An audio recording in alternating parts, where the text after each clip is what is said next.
Today was the Pittsburgh Steelers' first padded practice of training camp this year in Latrobe, and boy, it did not disappoint. I got the latest reports and updates and news from Latrobe here on today's edition of Steelers Talk. But before we get into it, do not miss a practice report that we have here on Steelers Talk this camp.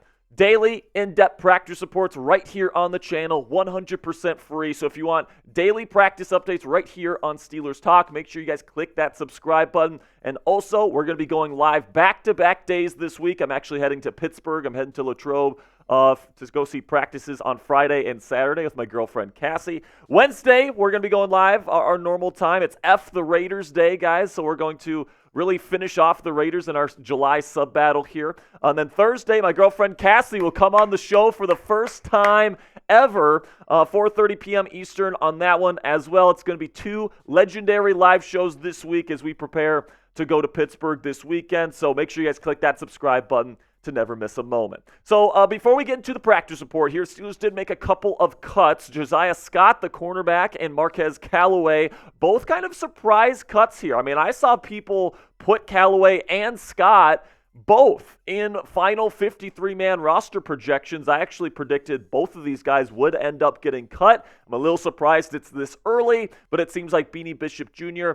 Is starting to solidify himself as the number one starting slot cornerback for the Pittsburgh Steelers, and Josiah Scott is the odd man out, and Callaway just wasn't getting the job done. And to replace their spots on the Steelers roster, Omar Khan brought in Matt Sokol, a tight end, and Kyler McMichael, a cornerback here. So these are the additions. I don't expect either of these guys to make the final roster, guys. I think they're more camp bodies. I guess we'll see how they play once they get acclimated to the Steelers organization. So for start of today's practice report, Russ put on the helmet today.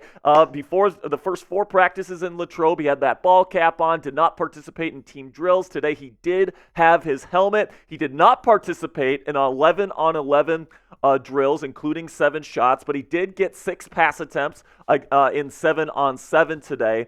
And I thought that he looked really good in his limited reps, okay? He went 6 of 6. Perfect. The ball has not touched the grass in Latrobe with Russell Wilson throwing him the football. He worked a lot of quick game stuff in the 7-on-7 drills today. It seems like the Steelers really don't want any offensive linemen or defensive linemen really near Russell Wilson right now. They're still playing it pretty cautiously.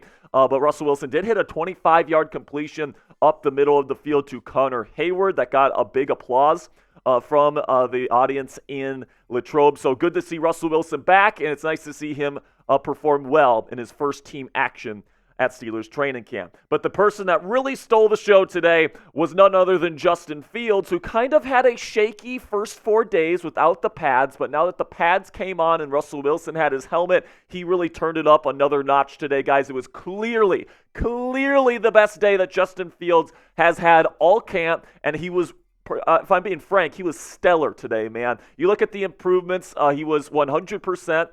In 7 shots today, he threw a touchdown to George Pickens and then took a read option in for a score as well. So 2 for 2 after some struggles in that particular period in the first 4 practices. And then also more efficiency in the 11-on-11 periods. I thought that he struggled a little bit in the first 4 practices when it was 11-on-11. Today, he was a much more efficient. He was getting through his reads, full field progressions in the play action game as well. So really good stuff there from Justin Fields. And my favorite throw of the day was a sidearm gem, a dart to George Pickens. There was pressure collapsing on him. He threw around an offensive lineman with a sidearm pass right to George Pickens. It was really a thing of beauty, man. So Fields, fantastic stuff today. He also did a lot of good stuff as a rusher. He had a 20-yard rush of pulling a read option. Of course, he had that touchdown in 7 shots. So Fields had his best day yet. He was awesome. He stole the show. It was all great stuff from Justin Fields. Hopefully we can see some more consistency from him. But one good day isn't enough for him to usurp Russell Wilson as the QB1. I still think that Russ is still in the driver's seat as of right now. Now, things can change if things continue to go the way that they're going here. But one good day out of 5 practices to this point. And again, those first 4 practices were pretty shaky for Justin Fields. So if he can keep this up, then we might be talking about a legit QB competition. But if he regresses back to where he was those first 4 practices, where he's not getting through his reads, inaccurate passes, that kind of stuff, he's going to be delegated to backup duties this year, at least to start the year. And the way that this becomes a competition is Fields needs to continue to play this well. He needs to continue to be efficient on the 11-on-11s. He needs to do well in 7 shots. He has to get this ball into the end zone, all that great stuff. He has to show great accuracy. And Russell Wilson has to go out there and he has to play worse. Okay, so those 2 things absolutely need to happen. And if I'd have to predict it right now, I don't think that's going to happen. I think Justin had a really good day today, which is awesome. But overall, I think that was a great, great day for the quarterback room. Seeing Russell Wilson back, be as efficient as he was, and then see how good Justin Fields was playing really makes you feel good about the decision that at the quarterback position this offseason for the Pittsburgh Steelers. So what say you guys? Let me know down there in the comments section. What is the % chance that Justin Fields is the Week 1 starter for the Pittsburgh Steelers? Put it on a scale of 0 to 100 for me for today's pinned comment. YouTube's going to throw you an ad break here in just a couple of seconds. And when that happens, take advantage of that time by giving me a number between 0 to 100.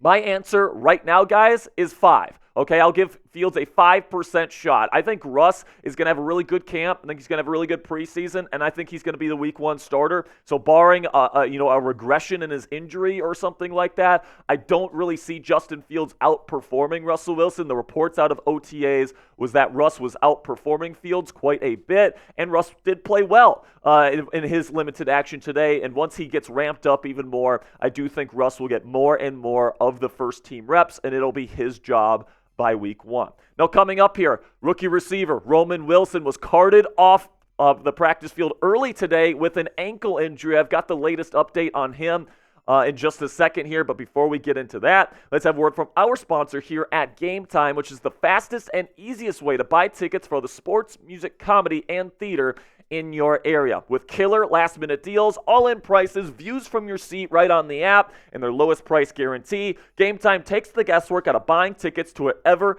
event you choose. So whether it's a Steelers preseason game, a regular season game, going to a Pirates game at PNC Park, or if you want to go to a concert, comedy show, theater performance, it doesn't matter, man. If you want to go to an event that has tickets, Game Time probably has the lowest price guarantee, and that's what I love about the Game Time app. All-in pricing, so you don't get slapped with crazy fees at checkout, is also really nice, and flash deals right before game time are even better, so you can get even lower prices the longer you wait to the start of your event. Take the guesswork out of buying tickets with Game Time today. Download the Game Time app, create an account, and use code CHATSPORTS. That's one word, all caps, CHATSPORTS. It's right down there in the bottom right of your screen for $20 off your first purchase. Terms apply. Again, create an account and redeem code CHATSPORTS for $20 off. Download Game Time today. Last minute tickets, lowest price, guaranteed. So Roman Wilson, rookie receiver out of Michigan, left practice early today after taking a shot to his leg during 7 shots. He took a jet sweep, and then a defender hit him in the lower part of his body, and he left practice in a cart due to an ankle injury. Now, Mike Tomlin did sound a little bit concerned. He says he doesn't have answers right now in terms of how long Roman is going to miss. But I'll say this, guys. Just because Roman Wilson left in a cart doesn't mean he had to be carted off the field, right? There is a big difference there. I think that just because they didn't want the swelling to go up or anything like that, that they got the cart out, all that stuff. So I'm not overly concerned about this. I do think Roman will probably be back at least for the start of the 2023 or 2024 season here. But to wish Roman Wilson a speedy recovery here, spam his number 10 for me down there in the comments section. Show some love to Roman right now by getting those 10s down there in the comments section. So before we go here, a couple of standouts here outside of the quarterbacks and the wide receiver Roman Wilson's injury. George Pickens had his best day of camp to this point, in my opinion. He made a one-handed catch in the end zone in 7 shots. He was getting open all day long. He was beating Joey Porter Jr. Honestly, Porter has been beating George Pickens for most of this camp today. He flipped the script. He looked like the superstar wide receiver that we're hoping that he blossoms into here. And by the way, Madden, The new Madden ratings came out. This guy's the 33rd ranked wide receiver in football. That's absolutely bullshit. Okay, now we get to Jeremiah Moon here, the edge rusher, who's competing to be that number 4 edge rusher on this roster heading into the year, and he did particularly good in run defense today. He's a bigger guy, really athletic, really did a good job in the run stuff today in terms of the 11-on-11 run period, and right now he's competing with Kyron Johnson to be that number 4 edge rusher on this team. I would say Kyron Johnson's more of like a undersized, more speedy, edge rusher, speed rusher type of guy. And then Jeremiah Moon's kind of bigger, still athletic, but he's more of a run stuffer, or he's more of a run defender. So it kind of depends what the Steelers want in their 4th edge rusher here. Right now, I would probably give Jeremiah Moon the inline road to make the roster.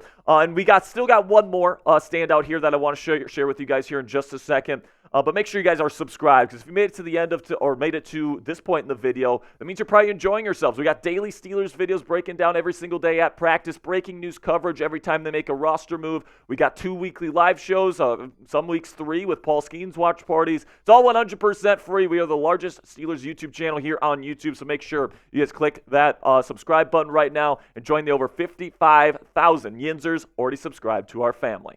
Okay, the final standout of today was undrafted free agent linebacker Jacoby Windman out of Michigan State, who really had a good day today, particularly in run defense, as he had multiple really impressive stuffs in the run period today. And he's going to be somebody that's going to be competing with Mark Robinson most likely for one of the bubble roster spots at the inside linebacker position. Windman's probably going to have to be a contributor on special teams if he wants to make the final roster here, but it was nice to see the UDFA stand out in the run defense period today. And that'll be it for today's practice report, guys. Really do appreciate your support. Today was a really, really fun practice to break down with you guys. So make sure you type "Here we go Steelers" down there in the comments if you're pumped for the first preseason game next week, man. It's going to be so much fun. Justin Fields in the preseason is going to be electric, man. So this is going to be a great preseason. It's going to be a great season. Make sure you guys click that subscribe button for our live shows later this week. And until next time,